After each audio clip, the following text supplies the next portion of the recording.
He would go off the grid for an entire week to just read, think, and learn. He credited it later on with driving some of the most asymmetric outcomes in Microsoft's trajectory. Now, if you're like me, you probably don't have an entire week to go off the grid and just read and think and learn. But you can take a distilled version of that exact same practice and drive those same asymmetric outcomes in your life.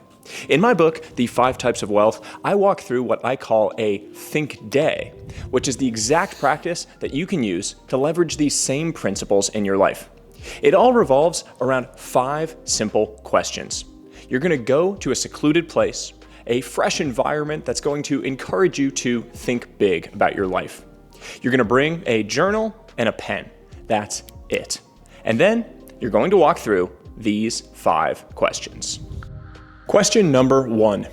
If I repeated my current typical day for 100 straight days, would my life be better or worse?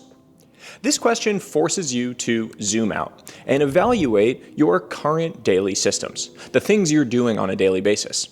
Are they contributing in moving you towards the life that you want to build for yourself, or are they holding you back or causing you to stagnate?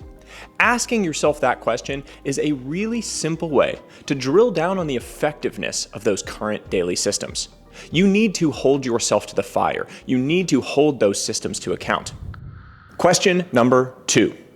If someone were to observe my actions for a week, what would they say my priorities are? There are 2 types of priorities in this world. The priorities you say you have, and the priorities your actions show you have. Sometimes, for many of us, there is a large gap between those 2 things. We say our priorities are one thing, but then our actions show that our priorities are something very, very different. Yet again, this question forces you to zoom out and look at your life from the bigger picture, from a third party's perspective. What would your actions actually say your priorities are? Question number 3. If I were the main character in a movie of my life, what would the audience be screaming at me to do right now? We've all been there, watching a television show or movie, and the main character is doing something that just makes us want to jump through the screen, grab them and shake them. Don't go into that basement. Go chase the girl to the airport. Don't let her leave. Whatever it is. You are the main character in a movie of your life, and the audience would be screaming something at you right now.